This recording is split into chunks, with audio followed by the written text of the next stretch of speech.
Sejam bem-vindos ao DAZN F1 de antevisão ao Grande Prémio de Miami. Como dizia Will Smith, welcome to Miami, bem-vindos a Miami.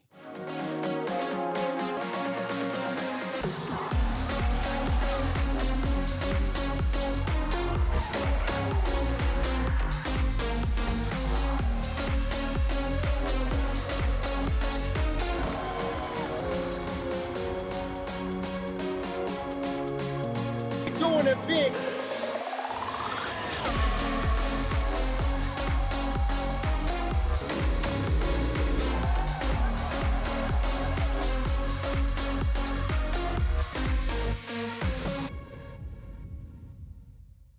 Miami significa também fim de semana de sprint, o sexto grande prémio desta temporada de 2025, num circuito que se estreou na Fórmula 1 em 2022. E eu, com a ajuda do Henrique Chaves, fomos até ao Estoril Racing Lab e vamos nos socorrer de um dos fantásticos simuladores que lá existem para percebermos e conhecermos um bocadinho melhor esta pista de Miami. Estamos em Miami e vamos dar início a uma volta de qualificação. Travagem perto dos 150 metros para a curva 1. Preparar bem a saída para esta zona de S's muito difícil. E agora uma pequena reta até à entrada para outros S's também eles muito rápidos. Entrar rápido aqui, mas comprometer um bocadinho nesta direita para depois nesta esquerda ganharmos um bocadinho de ângulo. Travagem em apoio, alargar e preparar muito bem a saída para esta longa reta e uma zona de DRS, sendo que a primeira é a reta da meta. Depois desta longa reta vamos ter uma travagem muito forte perto dos 150 metros e vamos entrar numa zona muito lenta do circuito. Aqui bem perto do Apex e agora esta zona bastante lenta. Travagem aí para a segunda, usar os corretores, mais uma curva apertada de 90 graus e agora mais uma longa reta e mais uma zona de DRS. Zona esta onde vamos travar também perto dos 150 metros, 140 diria, para uma curva bastante apertada também. Em terceira, usar os corretores para ajudar na rotação e aqui muita atenção na tração. Estes S's icónicos da entrada da reta de Miami, é uma volta de qualificação aqui em Miami. Estão lançados os dados para este quinto grande prémio da temporada, o segundo fim de semana de sprint do fim de semana. E quem conhece bem fins de semana de sprint, quem é? Ivan Domingos. Está connosco, Ivan, bem-vindo a esta edição do DAZN F1. Também comigo está o João Carlos Costa, ou connosco está o João Carlos Costa. Ivan, vamos começar por fim de semana de sprint, que para ti são sempre fins de semana de sprint, embora aqui a diferença que para ti seja sempre, para a Fórmula 1 seja de vez em quando. Quão difícil é chegar a um circuito e ter apenas uma sessão de treinos para e depois começar a contar verdadeiramente?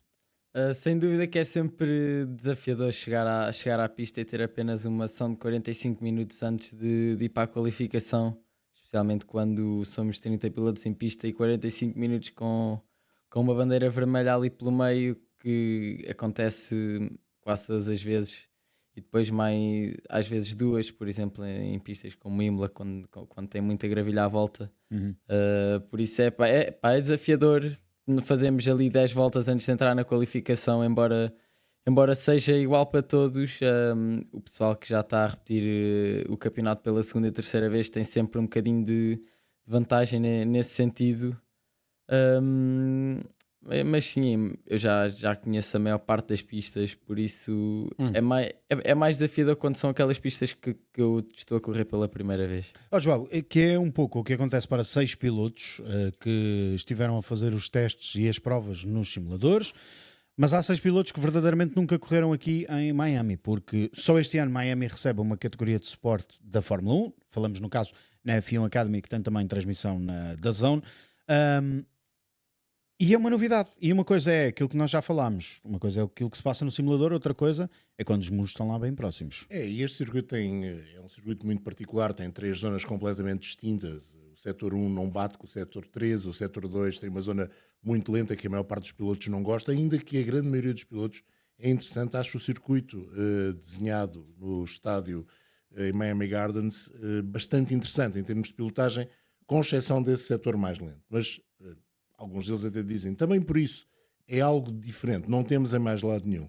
É uma pista desafiante. Há 2 pontos de travagem bastante intensos. Há 2 pontos de 3 travagem zonas DRS. e há uma reta com 1200 metros, onde os carros o ano passado chegaram aos 355. O Lance Stroll foi o piloto mais veloz, digamos, a ser cronometrado de uma velocidade mais elevada com 355 por hora. É um circuito desafiante em termos de afinações, porque é preciso encontrar um compromisso ideal para 3 setores muito diferentes. E este ano, tal como o ano passado, com a prova sprint, quer dizer que só há 60 minutos para preparar o fim de semana.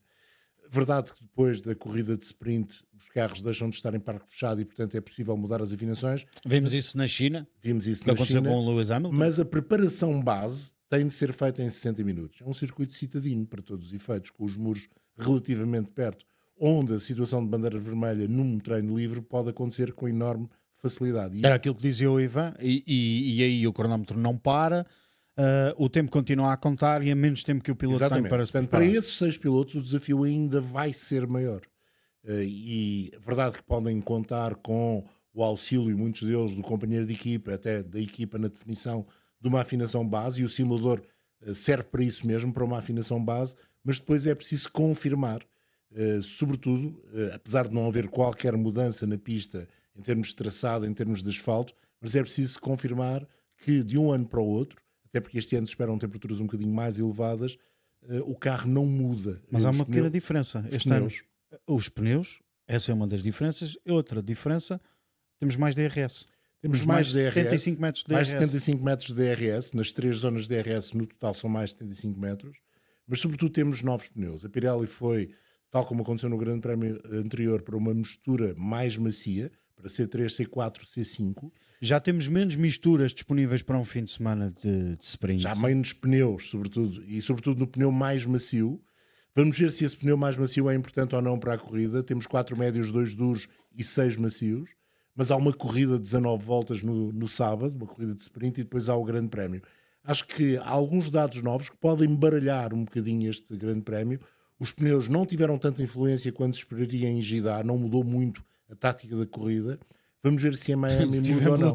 Tivemos-lo também anteriormente no Bahrein. É verdade, mas, por exemplo, continua muita instabilidade em termos da previsão meteorológica. Começámos a semana pensando que iria chover no sábado e no domingo, sobretudo na hora da qualificação e na hora da corrida, da qualificação para o Grande Prémio, mas pelos vistos já não há essa previsão, a chuva já não está presente na previsão, mas amanhã pode ser diferente. Estamos a falar da Flórida, estamos a falar de uma zona onde as previsões meteorológicas não são nada fáceis de fazer. O que se sabe é que vai estar sempre quente e úmido.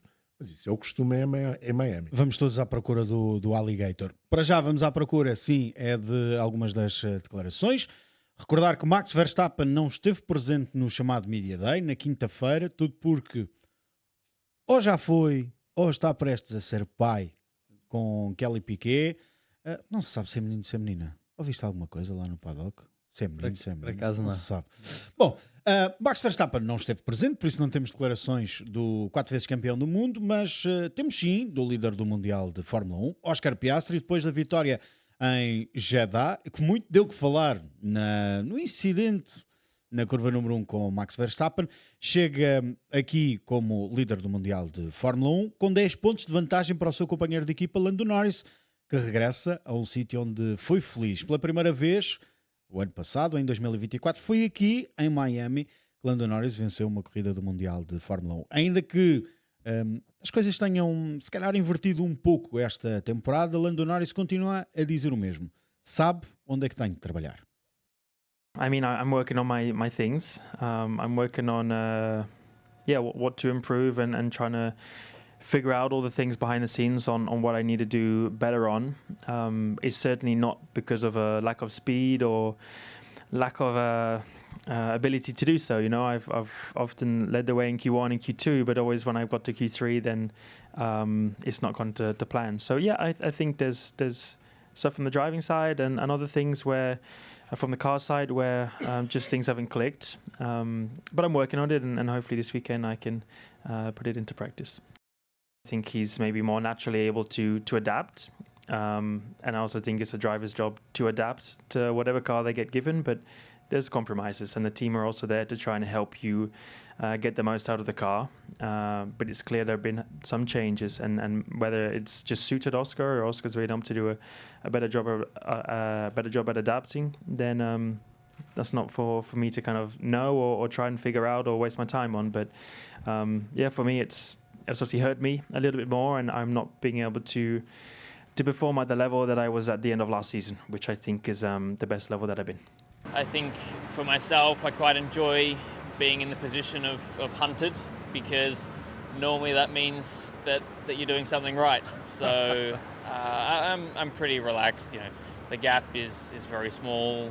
We're only at round 5 or round 6 now, so I'm not too concerned with that. But I'm very proud of the reasons why I'm leading the championship. I mean, the approach is exactly the same. Go out, try and win the race, really. So that side of things is no different.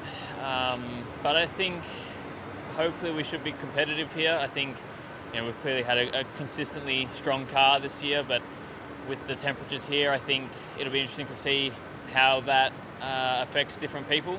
I think trying to pick our kind of main competitor this weekend is pretty tough to choose at the moment. So let's see, but I think we should be in a good place. Declarações dos dois papaias na quinta-feira, no Media Day. Ivan,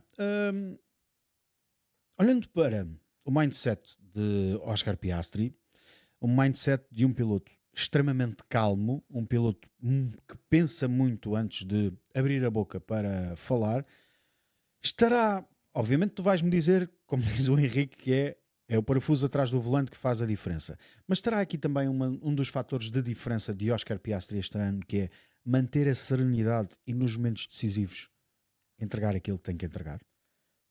Sem dúvida, quando estamos a conduzir atrás do volante é sempre importante estarmos o mais calmos e serenos possíveis, e é uma coisa, é um ponto forte do Piastri.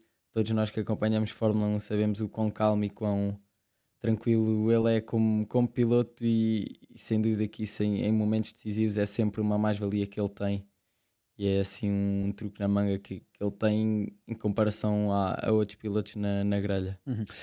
Por exemplo, ele teve aquela situação que faz referência em Melbourne, a situação em que ele comete um erro, está fora de pista, deitou por água abaixo o conquistar o pódio ou mesmo conseguir conquistar uma vitória, e a partir daí soube-se reerguer. É outro ponto determinante neste início de temporada para Oscar Piastri. Atenção, estamos a entrar agora no 6º Grande Prémio de 24, ainda há muito caminho a percorrer.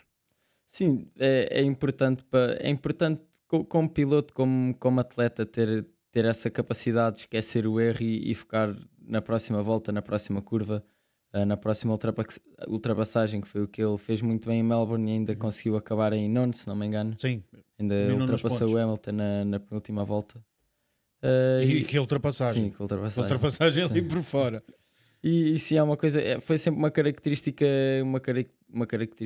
do Piastri, e eu acho que também vamos continuar a ver isso dele no futuro. Até porque, deixa-me pegar nestas palavras do Ivan. Acho que essa foi a grande novidade do Piastri 2025, comparativamente mais ao Piastri. Sereno? Não mais sereno, mas mais incisivo.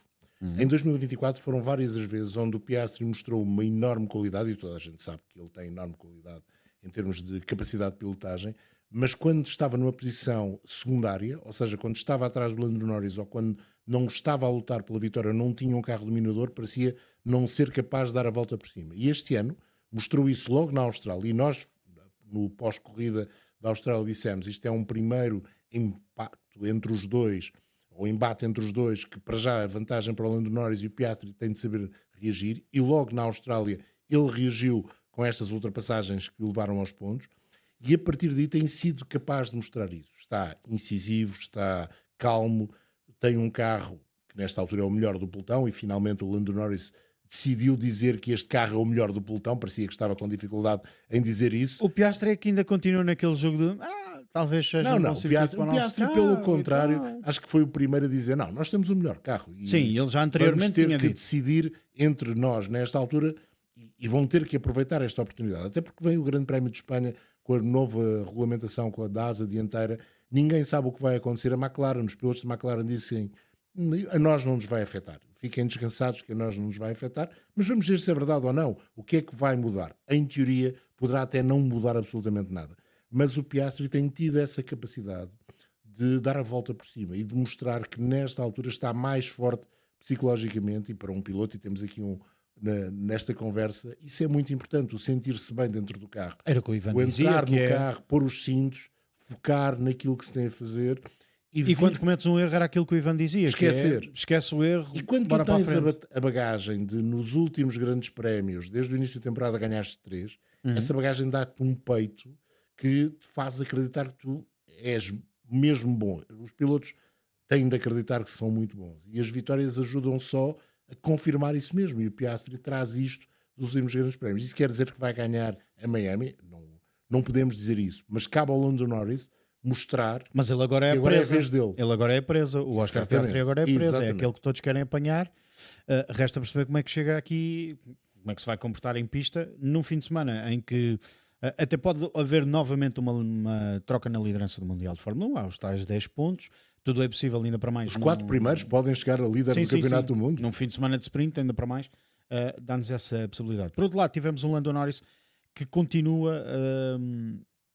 Vamos recordar um bocadinho aquilo que foi o pré-corrida de Lando Norris no ano passado. Foi a Amsterdão, sabemos que chegou com o nariz bem machucado, como se diz no Brasil e também se diz em Portugal.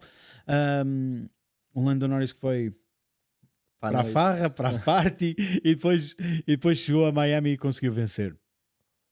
Que tínhamos visto não andou na farra, mas traz um capacete que é uma bola de espelhos, que é uma coisa incrível. Para pré-festejar. Já compararam com a Taylor Swift, não é? O capacete é estranho. Mas é muito bonito, é muito bonito. Gostos não se discutem. Aquilo deve ser, se estiver a bater lá o sol, é para confundir os adversários. Eu acho que o Piastri vai, tal como fez na Austrália, que havia uma luz vermelha a algures Não, na Austrália não, em Jeddah. Em Jeddah.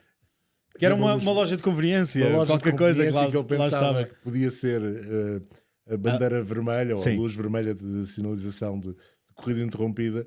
Acho que o Lando Norris quer fazer qualquer coisa com aquela bola transformada em capacete ou capacete transformado em bola. Onde claramente o Lando Norris assume que tem de melhorar. O Nuno Pinto já nos tinha partilhado isto, que é, há qualquer coisa no McLaren, não é bem neste, mas pronto, é num bem mais real, há qualquer coisa no McLaren que este ano não satisfaz particularmente o Lando Norris. É como foi numa conversa privada, o Nuno mantém essa restrição, até porque conversou com o Lando. E ele continua a dizer, há qualquer coisa no carro com o qual não consigo sentir-me confortável, mas assumo claramente que há pontos a melhorar, e um dos pontos é o foco na qualificação, porque já se percebeu que este ano, com os carros a atingirem também praticamente o limite das suas evoluções, a qualificação é determinante e muito importante para aquilo que pode ser depois o desenrolar da corrida. Será este o fim de semana em que Lando Norris chega, e atenção que ele está só a 10 pontos, não nos podemos esquecer, será este aquele fim de semana em que o Lando Norris chega e diz, eu se quero ser candidato, verdadeiro candidato ao título, está na hora de voltar a vencer corridas? Sim, sem dúvida. Quanto mais cedo e quantas mais corridas ele ganhar, melhor são as possibilidades dele ser campeão do mundo e de voltar a estar na liderança. Mas eu acho que ainda é cedo demais para estarmos já muito preocupados com quem vai ganhar a próxima corrida e para os pontos do campeonato. Estão todos ali que no top 4 estão uma diferença de 20 pontos, mais ou menos. Sim, 20 pontos, e se um deles tem um DNF numa corrida e os outros todos pontuam, ele perde logo a possibilidade de 25 pontos, por isso há um grande leque de possibilidades. Ainda acho que ainda é muito cedo para falar de pontos e de posições no campeonato, na minha opinião. Estamos com 20% do campeonato realizado apenas, ainda há 80%. Sim, ainda falta muito. Há muito jogo, há 19 grandes Ainda vamos prémios. entrar na Europa, no velho continente, onde... Há 19 grandes prémios, há 5 desses grandes prémios, contando com este que tem provas de sprint, portanto tem pontos suplementares. Acho que há ainda muito para jogar. E, sobretudo, faltam as primeiras grandes evoluções dos carros. E depois há essa questão do Grande Prémio de Espanha e da nova diretiva técnica relativamente à asa dianteira e à flexibilidade da mesma. Tudo isso pode mudar. Por exemplo, fala-se, nós está confirmado, ainda não foi oficialmente confirmado pela Federação Internacional ou pela Red Bull, que a Red Bull vai estrear aqui um novo fundo. E a ideia do novo fundo para o RB21 tem a ver com a tal janela de utilização que o Max e o Yuki Tsunoda e o Liam Lawson antes têm vindo a dizer que é muito pequena. E quando eles acertam e o carro torna-se competitivo, mas há muito pouca margem, e sobretudo o Tsunoda diz, eu levo o carro até um limite e chego, por exemplo, ao Q1 e ao Q2 até com alguma facilidade, mas quando no Q3 tento dar aquele suplemento habitual para o Q3... O Tsunoda pediu tempo. Ele pediu tempo. E o Ele carro, tem 2 pontos conquistados. Exato. O carro foge por vezes ao meu controle. Basicamente foi isto que ele quis dizer. E a ideia deste novo fundo, a aparecer já aqui, é exatamente para tornar a janela de funcionamento do Red Bull mais alargada. Vamos ver se será assim ou não. Esta não é uma pista onde eu estou a ver o Red Bull a ser extraordinariamente competitivo. O McLaren parece ter vantagem clara. Estava a ser o ano passado. Estava, mas depois as contas, o safety car... nós falamos muito no RB19 e, por exemplo, o Tsunoda, que foi guiar o carro no início da semana em Silverstone, andou muito pouco e, portanto, não conseguiu tirar grande hipótese de comparação. Apanhou aquele verão de Silverstone. Apanhou o verão de Silverstone. Nós olhamos para os tempos do RB19 e este carro faz melhores tempos que o RB19. Portanto, o RB19 naquela altura era extraordinariamente competitivo. O RB21, comparativamente a outros, não é tão competitivo porque os outros deram um grande passo em frente. E lembrem-se de Miami no ano passado. A Red Bull chegou a Miami e ainda tínhamos a noção que iria ser um campeonato muito parecido com o de 2023. Talvez não tão dominador, mas que ia ser parecido. E de repente, a McLaren traz uma primeira evolução e o McLaren torna-se imediatamente competitivo. Vamos acreditar, para bem da Red Bull, que esta evolução do fundo a aparecer torne também o RB21 mais competitivo e que tenhamos mais luta na frente, porque senão o McLaren parece totalmente destinado a vencer aqui. O único ponto fraco para o McLaren aqui poderá ser a velocidade máxima. Normalmente é um carro que tem mais apoio, um bocadinho mais de arrasto, mas mesmo assim, aquilo que ele poderá fazer no primeiro setor, no segundo... Sobretudo no segundo setor. Mas eu acho até mais que o McLaren tem vantagem no primeiro setor. Sim, e vai ser aí que vai fazer a diferença face aos demais, a não ser que a Red Bull, a Ferrari e a Mercedes tenham algo de novo. A Ferrari já sabe que não terá algo de novo, mas o carro pareceu relativamente bem equilibrado em Jeddah. A Mercedes ainda não sabemos o que é que trará ou não de novo. Até já constroem carros de Lego. Lego, é verdade. Traz um carro de Lego. Não, à escala real. Mesmo à assim, escala real. Incrível. E traz um Williams. A Ferrari traz um meio Williams. Pois, aquilo está agreste nas redes sociais da Ferrari com a nova decoração. Porquê? Porque quando a Williams tinha o patrocínio da HP no início do século XXI, tinha aquelas cores no carro todo. Portanto, aquilo é meio Williams. Ainda bem que falas na Ferrari e na Mercedes, até porque Hamilton chega a este grande prémio tendo já vencido uma corrida sprint, chega na sétima posição a este grande prémio de Miami. Quem chega na quarta posição é George Russell. Ora, o piloto britânico, e já daqui a pouco vamos ouvir esta mesma dupla, George Russell e Lewis Hamilton, antigos companheiros de equipa na Mercedes. O piloto britânico, George Russell, diz que a Mercedes está na segunda posição do Mundial de Equipas, mas que talvez nem sejam o segundo melhor carro deste pelotão. Já Lewis Hamilton fala sobre a difícil adaptação que tem sido aquela que tem acontecido ao longo desta temporada na Ferrari.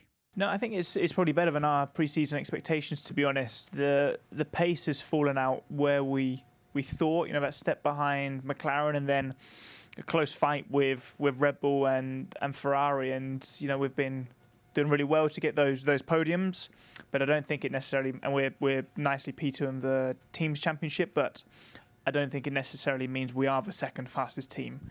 I think sort of on average we've been the third fastest team. We saw obviously Charles had a great race last week, and obviously Max also the last couple of races, but we've just been nicely consistent and picking up points. When I joined Mercedes, the first 6 months was tough, getting attuned to working with new people. Obviously the engineers that I'm working with now are used to setting up a car for a different driver and a different driving style, and I'm used to driving a car with a different driving style, and so it's just a combination of a bunch of different things. We'll do the best we can, and we've not got upgrades or anything this weekend, but we continue to try and optimize the car, and obviously Charles in the last race did a fantastic job and showed what the car can do in a race, so the goal is to try to replicate that. As dificuldades de adaptação de Lewis Hamilton, teve palavras elogiosas para com o Charles Leclerc. O próprio Charles Leclerc também, na zona do media pen, também elogiou o Lewis Hamilton, diz que é normal, e o Carlos Sainz também falou sobre isso, que é normal um piloto quando chega a uma nova equipa, sobretudo quando há unidades motrizes diferentes, há toda uma série de componentes diferentes, é preciso dar tempo a esse piloto para se adaptar. Ainda agora estávamos a falar do tempo que o Tsunoda pede à estrutura Red Bull para se poder adaptar, o mesmo tempo que não teve o Liam Lawson na mesma estrutura da Red Bull. O Carlos Sainz diz que é preciso tempo. O Charles Leclerc diz que é preciso tempo para o Lewis Hamilton se acostumar. O Lewis Hamilton, o próprio Charles Leclerc diz inclusive, mas o Lewis trouxe mudanças para o interior da nossa equipa que não é visível no dia a dia, mas que é importante trazer com toda a experiência que o Lewis traz. Ivan, tu recentemente trocaste de um monolugar de um carro da Freca para um carro da Fórmula 3, que são carros diferentes. É preciso dar tempo ao piloto e estabilidade para o piloto se conseguir adaptar. Sim, sem dúvida. Sem dúvida, quanto mais tempo e mais voltas, mais quilómetros tivermos no carro, obviamente os resultados e o à vontade que tu tens para ir ao limite do carro vai ser melhor. E é por isso que tenho a certeza que vamos ver tanto o Hamilton como o Sainz, como todos os rookies e todas as pessoas que mudaram de equipa, todos os pilotos, depois de cada fim de semana estarem um bocadinho mais competitivos, especialmente em comparação com os colegas de equipa, mas também em comparação com todo o grid. E é isso, quando um piloto como Hamilton teve quase uma década na mesma equipa, depois vai vai da Mercedes para a Ferrari, muda a língua, muda a filosofia de trabalho dentro da equipa, muda muita coisa. E quando temos o Charles Leclerc que está dentro da estrutura há provavelmente mais de 10 anos, desde os seus anos. Porque ele era piloto de Ferrari Drivers Academy, entretanto entrou na Alfa Romeo, que tinha uma ligação bastante estreita com a Ferrari. E o motor? Fez lá um ano. E o motor? Fez lá um ano, de repente salta para a Ferrari e troca com o Kimi Raikkonen. Tudo isto conta e tudo isto é importante e é importante dar tempo. E há pouco nós estávamos a falar sobre 2 pontos de travagem intensa. O Hamilton, uma das questões, não é de que se queixou, mas de que falou por exemplo, tenho que me adaptar a estes travões. E será que o Hamilton já chega aqui mais adaptado aos travões? Será que é o fim de semana para o Hamilton, tal como fez na China, poder brilhar? Tirar um coelho da cartola, como fez no sprint na China, fazendo a pole e depois ganhando a corrida. Talvez poderá ter essa capacidade. Eu acho que o Hamilton está numa fase evolutiva. Ele recordou aquilo que aconteceu nos primeiros 6 meses da Mercedes, onde a adaptação também demorou algum tempo.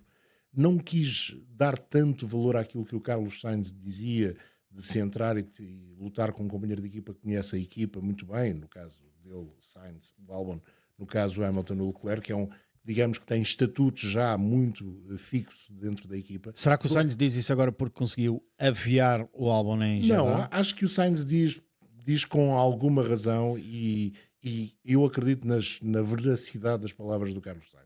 O Hamilton quis desculpar-se um bocadinho disso, não quis ir por aí, está muito contido nas palavras, está muito conciso na forma como responde, não quer dar respostas que depois possam servir para lhe atirarem as pedras para os telhados, que para já ainda são de algum vidro.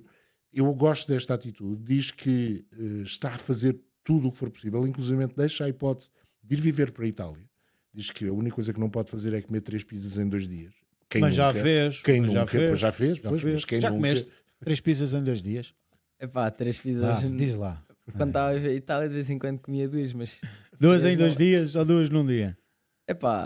Provavelmente já quem é que resiste à comida italiana? Ninguém resiste à comida italiana. Deixa ver se ele se descai. Mas ele assumiu que comeu 3 pizzas em 2 dias porque teve em Maranello. E sente-se a vontade de querer fazer algo que o traga outra vez para uma posição que não é esta. O Hamilton não consegue um bom resultado, a não ser essa vitória no sprint, em grandes prémios desde o início da temporada. E tem perdido constantemente na comparação com o Charles Leclerc. Portanto, vamos lá ver. A Ferrari tem aqui uma boa oportunidade. A Ferrari parece um carro capaz de fazer uma boa gestão das temperaturas dos pneus. Parece um carro suficientemente competitivo num setor de alta velocidade como é o terceiro. Poderá estar um bocadinho menos à vontade no segundo e não tem o nível do McLaren no primeiro, mas Olha, pode ser o segundo carro. Foi no segundo que o Charles Leclerc ano passado fez um peão. É verdade. Ainda no treino livre. Vamos ver. A Ferrari é uma incógnita para esta corrida, tal como a Mercedes. E pegando já nas palavras Vamos do ao George Russell. o Russell assume que de facto não tem incertezas. O carro é competitivo. O carro não é uma diva, ao contrário do que acontecia com os 3 anteriores deste regulamento. O carro, eles sabem trabalhar o carro, tem uma boa janela de funcionamento. Mas, por exemplo, houve 2 coisas que o deixaram a ele, George Russell, um bocadinho pasmado. A forma como geriram as temperaturas dos pneus no Bahrein, excelente, e a forma como não o conseguiram fazer na pista de Jeddah. São circuitos diferentes, verdade? São pneus diferentes, estamos a falar da gama mais dura e da gama mais macia, não contando com os C6, que ainda não entraram em funcionamento, vão entrar em Imola. São as gamas que estão opostas, mas é a única coisa que vale a pena pensar o que pode acontecer aqui na pista de Miami. E acho que é a única dúvida que a Mercedes tem. É uma prova dos 9 para a Mercedes. Se a Mercedes aqui funcionar bem em termos de gestão das temperaturas, e já se percebeu que este ano a gestão das temperaturas é fundamental. É fundamental. Mais do que em anos anteriores, este ano de facto tem sido a questão principal. E as equipas estão a ser surpreendidas muitas vezes pela positiva, na capacidade do pneu resistir a essa degradação térmica e permitir fazer muitas voltas, e outras vezes são surpreendidas exatamente pelo ponto contrário. E a Mercedes foi surpreendida ao contrário no Grande Prémio de Jeddah e por isso não conseguiram o resultado que, em teoria, depois da qualificação, nós até pensávamos que fosse possível. Pensávamos que o lugar do pódio que faltava, sem ser os 2 McLaren, seria para um Mercedes. E foi para um Ferrari para Charles Leclerc. Tu, nos teus 2 fins de semana de Fórmula 3, já tens tempo para ir um bocadinho à pista ver os Fórmula 1 rodarem? Sim, agora no Bahrein, depois E que tal? O que é que te pareceu o comportamento daqueles carros? Claramente o McLaren já se percebeu, está num campeonato à parte, mas depois andam lá os outros para tentar morder os calcanhares e aproveitar os pequenos erros.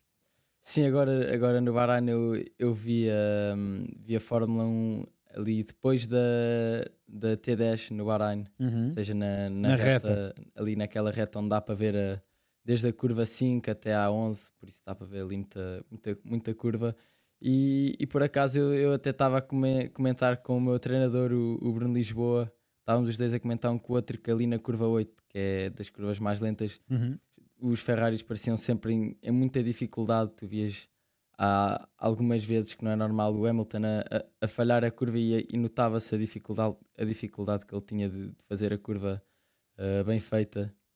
E depois também vias a diferença até nas linhas que os McLaren faziam e a facilidade com que eles faziam ali aquela T8 e depois a 9 e a 10, que são as curvas mais lentas do circuito. O McLaren vai buscar corretor e não há qualquer problema. O Red Bull, o Mercedes de vez em quando, e o Ferrari, muitos deles evitam tocar nos corretores ou ir buscar corretor porque pode danificar. Depois também vias a facilidade com que o Lando conseguia estar ali no ar sujo, atrás do Russell, sem qualquer problemas, e os outros, os demais, não conseguiam tal coisa. E isso é algo que nós falamos a propósito das temperaturas, da gestão dos pneus.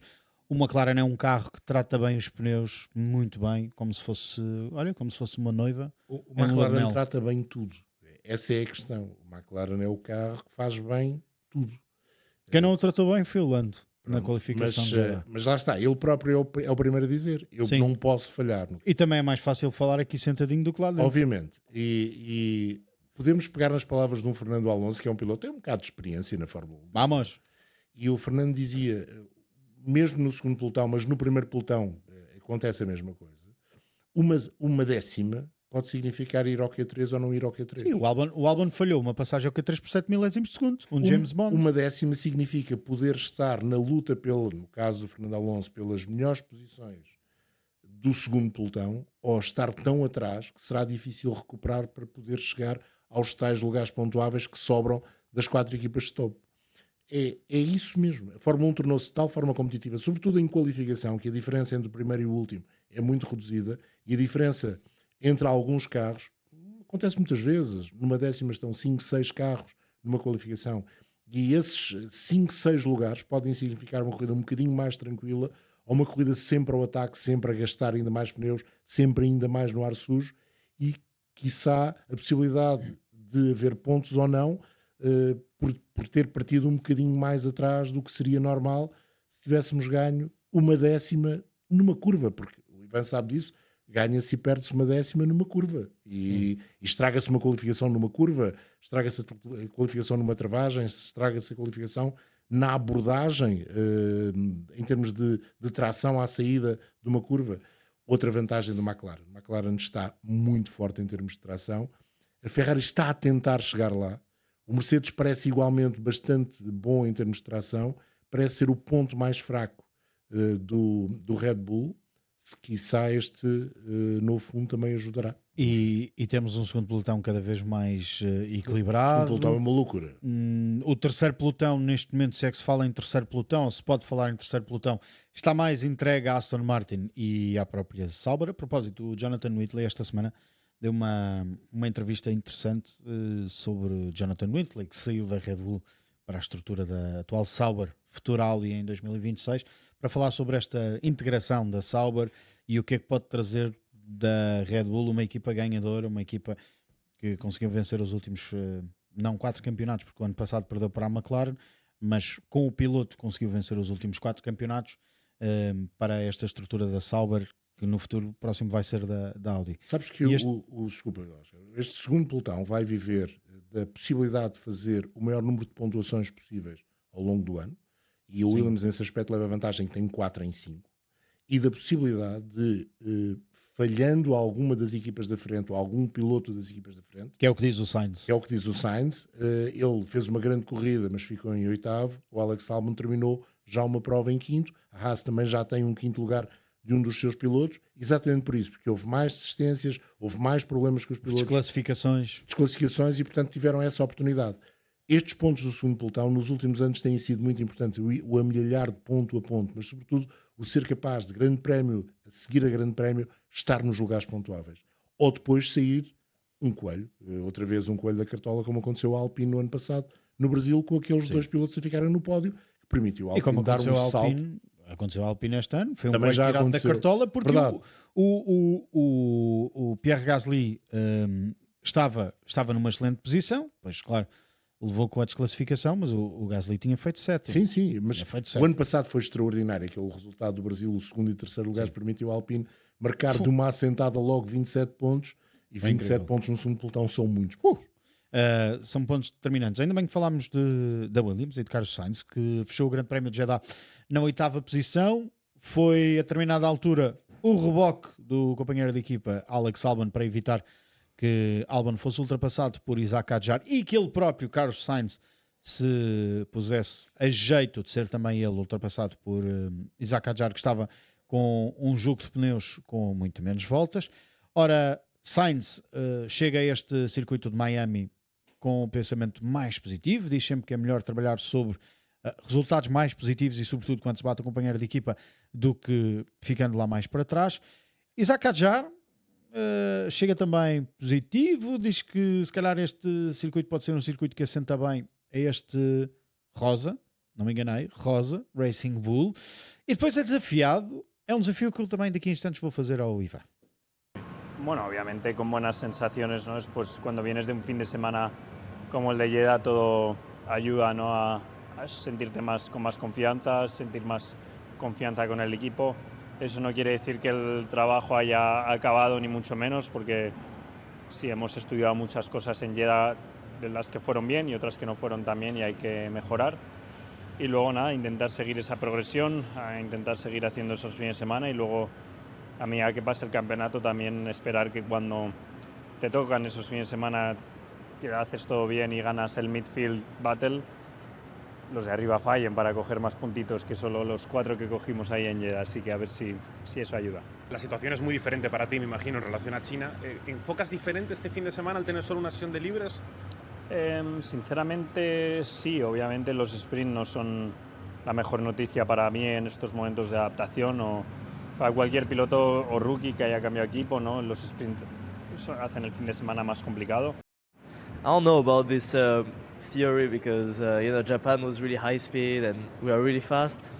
Jeddah high speed, a lot of high speed. We are not so good in quali, so it seems that there's too many elements we can't really control, and it's just a really tight fight in the midfield. But definitely it's the type of tracks where a driver can make the difference. In slow speed corners you can definitely make the most of the car and find shortcuts, let's say. So it's gonna be a real fight. Yeah. Most important thing. The most important thing when it comes to the sport itself. Damn. It's a tricky one, I know. It's really. There's a few things I learned, like I said, I made fun of it, but really, what happened to me in Melbourne, like running on white lines, stuff like this. I'm learning every day car installation, with my seat belts, all this kind of stuff. As declarações de Isaac Hadjar e também de Carlos Sainz. Levas 4 corridas esta temporada na Fórmula 3 e esta pergunta que o nosso colega faz ao Isaac Hadjar não é uma pergunta despropositada, que é daqui, desde a tua primeira corrida até agora, o que é que mais aprendeste? E eu faço a mesma pergunta, que é o que é que aprendeste da Austrália para o Bahrein? Já tiveste 2 sessões de testes também, tiveste em Barcelona e depois estiveste no Bahrein. O que é que mais aprendeste esta temporada sentado no Fórmula 3? Obviamente aprendi muito da parte técnica do Fórmula 3, da maneira de gerir os pneus, que é uma das maiores diferenças, se não a maior diferença do campeonato onde eu estava no ano passado para este ano. Uhum. E depois também, em termos mais mentais, digamos assim, aprendi a gerir. É sempre diferente ires de um campeonato como a Freca ou como a Fórmula 4, onde eu estava há 2 anos, para um campeonato que acompanha a Fórmula 1, onde estamos ali no meio dos pilotos da Fórmula 1, no meio das equipas, dos fãs. É uma loucura. Bebes daquele espírito, sentes, não é? Sente-se aquele espírito de Fórmula 1. Sim, especialmente em Melbourne, onde é talvez dos maiores eventos do ano para a Fórmula 1. É um espetáculo, aquilo é mesmo absurdo. Não sentiste isso no Bahrein? No Bahrein também senti, mas em Melbourne era diferente. Só da caminhada que tínhamos de fazer do parque de estacionamento até chegar à pista, passavas por milhares de pessoas, por centenas de fãs, pessoas que pedem autógrafos, fotografias. Tudo. E a estrutura toda, tudo que montaram para os fãs e para o evento é incrível.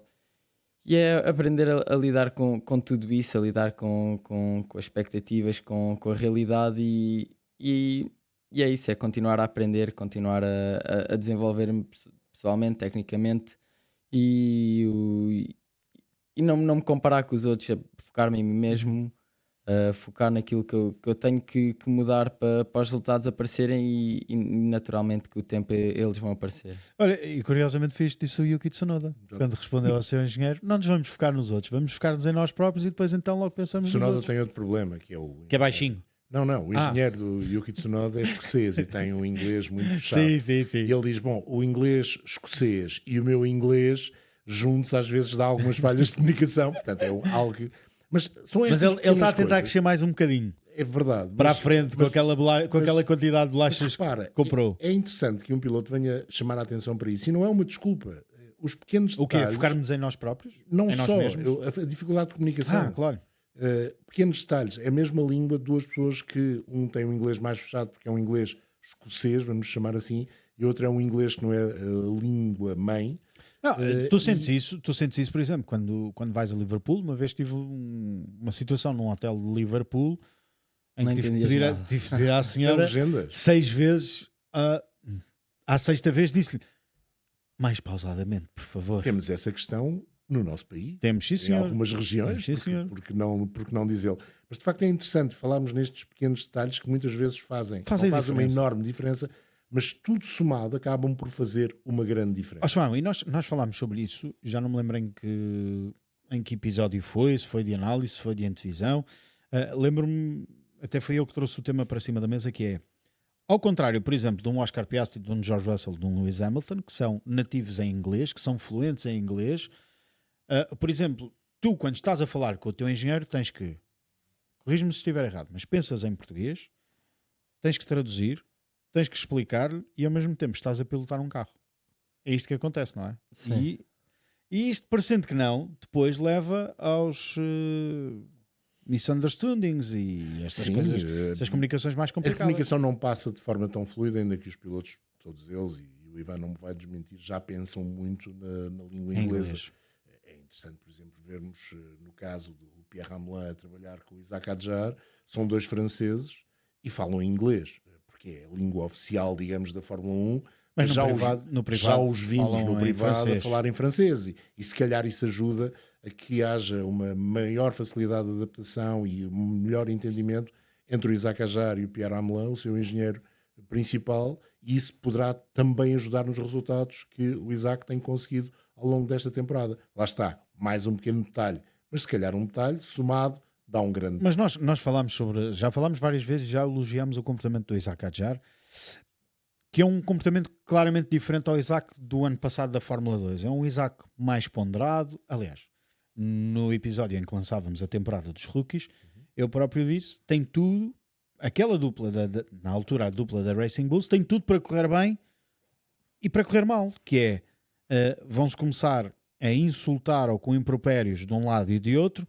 e afinal, quer um, quer outro, neste caso mantém-se apenas na estrutura da Racing Bulls, mantém-se o Isaac Adjar, é um Isaac Adjar claramente ponderado, tranquilo, cauteloso. A pólvora, se não tiver um ativador, não explode. E foi o que aconteceu até agora com o Isaac Adjar. Agora já não tem o Tsunoda, obviamente, mas tem o Liam Lawson, que é um piloto também rijo na forma como... Está bem, mas o Liam Lawson, entretanto, teve que guardar a caixinha de fósforos porque a coisa não lhe correu bem. E é o primeiro a assumir que os primeiros grandes prémios, depois de ter regressado à agora Racing Bull, não foram fáceis para ele. E na Red Bull também não. E na Red Bull também não. Mas o problema foi, digamos, ele tinha um sonho, chegou a segundo piloto da Red Bull, de repente tiraram-lhe o tapete, teve de regressar, deu um passo atrás. Portanto, digamos que foi despromovido e nenhum piloto gosta de ser despromovido. Ninguém gosta de ser despromovido. E acredito que com os pilotos acontece exatamente a mesma coisa. Mas ele é o primeiro a assumir que não foi nada fácil e que a equipa o ajudou a trabalhar. Outro fator interessante, foi perguntado ao Tsunoda, agora que estás na Red Bull, queres voltar a viver em Milton Keynes? Ele disse imediatamente que não, prefere viver na Itália, perto onde vive Pierre Gasly, Tá bem. por várias razões, porque não Uma gostou, delas é o clima. não gostou de viver em Inglaterra quando viveu em Inglaterra. Foi na altura da pandemia, ele disse que se calhar isso teve importância, mas não me troca em Milton Keynes por Itália, eu prefiro viver em Itália. Vamos dar um saltinho ao tema quente do paddock. Em semana de apagão, Lewis Hamilton e George Russell, em Portugal e em Espanha, Lewis Hamilton e George Russell decidiram responder à publicação nas redes sociais de Mohammed Ben Sulayem.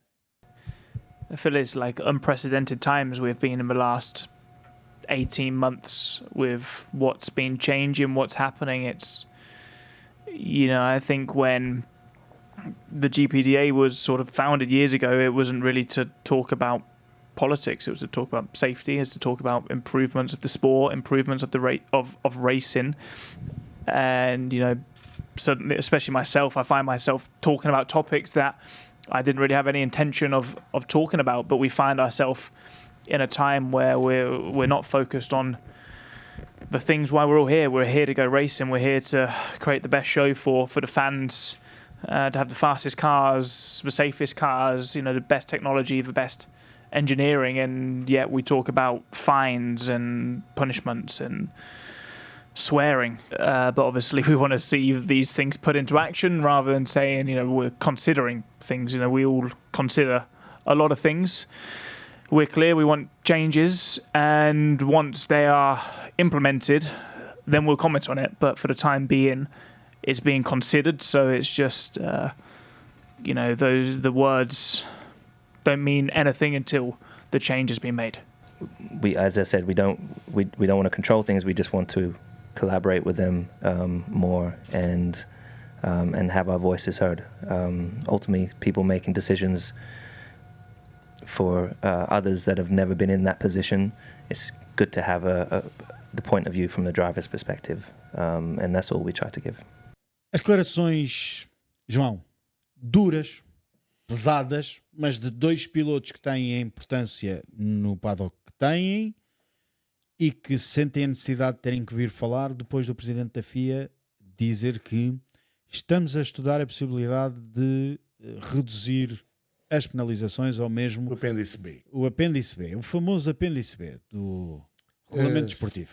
O que me apraz dizer sobre isso? Primeiro de tudo, parabéns ao George Russell por ter assumido desta forma tão frontal. E são dois momentos diferentes da conferência de imprensa. São dois é momentos importante dizer diferentes. isto. São duas respostas a duas perguntas que vão no mesmo sentido, obviamente, mas são dois momentos diferentes na resposta do George Russell. Acho que ele foi incisivo quando ele fala da questão daquilo que é o trabalho da GPDA, que tem de ser muito mais ligado àquilo que é o desempenho do piloto, àquilo que é a ação em pista, àquilo que é, digamos que, o beneficiar o espetáculo no seu todo, o beneficiar a disciplina no seu todo, e não tanto a questão política de dizer se um piloto foi mais incisivo no rádio ou menos incisivo no rádio, se usou uma palavra mais aceitável ou menos aceitável. E ele diz que isso é uma perda de tempo, e de facto é uma perda de tempo. E depois diz outra coisa que para mim é muito mais importante. Uma coisa são palavras, outra coisa são ações. E eles, pilotos, estão à espera que o presidente da FIA mostre em ações aquilo que mostrou ou disse em palavras, neste caso, que escreveu nas redes sociais. Eles querem ver o que é que são essas novidades. E depois falarão sobre isso. Mas lá está, uma vez mais, nestas coisas devemos sempre consultar primeiro os pilotos. E aquilo que a Federação que o Hamilton diz. Se calhar devem-nos ouvir a nós. Exatamente. Estamos aqui sentadinhos. Não Exatamente. Mas não, normalmente não ouvem os pilotos. Acontece também muitas vezes os pilotos não se mostrarem muito abertos a ter opinião sobre esses assuntos, o que para mim também é um erro. Portanto, não está todo o ónus da culpa do lado da Federação Internacional, mas a Federação Internacional vive momentos um bocadinho complicados. E o Mohamed Ben Sulayem não está propriamente numa posição fácil, ainda que esta semana tenha acontecido uma coisa que ninguém percebeu porquê. Vocês lembram-se da Sheila Handbrau, que durante algum tempo foi a secretária-geral da Federação Internacional do Automóvel. Ela já tinha trabalhado na Federação, foi trabalhar para a Mercedes e depois, com alguma polémica, chegou a secretária-geral na FIA. Depois saiu, alegando que tinha havido discriminação de género na Federação Internacional do Automóvel. Agora regressa como conselheira do próprio Ben Sulayem. Portanto, quando se pensou, quando ela saiu, que seria de alguma forma estaria desavinda com o presidente, pelos vistos toca não. a reunir as tropas agora e as tropas voltam a reunir. E é uma pessoa importante na forma como faz, digamos que ela é uma tecnocrata, gera, é uma gestora de uma federação que precisa disso mesmo, precisa de capacidade de gestão e não ir ao vol do azul. Ou seja, as coisas não podem acontecer porque hoje é assim e amanhã já não é. Não, tem de haver um desenho sempre muito parecido ao longo do tempo. Ivan, nós falávamos um bocadinho disto antes de entrarmos neste estúdio, que isto é o mesmo, e fazendo uma analogia ao futebol, isto é o mesmo que, e já vai acontecendo em alguns campeonatos, mas era o mesmo que um jogador fazer uma falta, levar cartão vermelho e de repente meterem no microfone à frente. O jogador vem a quente, vem de um momento em que ainda não teve tempo de perceber o que é que se passou, ainda está um bocadinho a assentar as ideias, e de repente penalizarem esse jogador, darem-lhe, em vez de 2 jogos, darem-lhe 4 jogos porque ele disse um palavrão numa declaração. Sim, é como se agora tivesses tu a descer as escadas e caísses, não te ias levantar e dizer... Ai! Sim. Ui, esta doeu, não é? Ia dizer alguma coisa bem mais profunda. Horários para o fim de semana, 5:30 da tarde, o único treino livre desta sessão, desta sexta-feira. A Sprint Qualifying chega às 9:15, às 9:30. Já sabem que nós arrancamos a nossa emissão sempre um quarto de hora antes. No sábado, aí sim arrancamos meia hora antes. Mas pode ser meia hora antes. Está bem, ficas lá tu sozinho meia hora antes das 5 da tarde, ou seja, a partir das 4:30 estaremos em direto para a corrida Sprint. A qualificação chega às 9 da noite. Nós, no domingo, a corrida também às 9 da noite, parada dos pilotos às 7, e a partir das 8 temos Race Day de antevisão ao Grande Prémio de Miami, o 5º da temporada. Um fim de semana que fica marcado também pela F1 Academy. O Ivan, entretanto, fica aqui neste estúdio porque vamos fazer com ele um outro conteúdo de análise, de balanço àquilo que tem sido a temporada de Fórmula 3, que está de regresso daqui a 2 semaninhas, mais coisa menos coisa, em Imola. Foi um gosto ter estado na tua companhia, um abraço e atenção aos horários de Miami.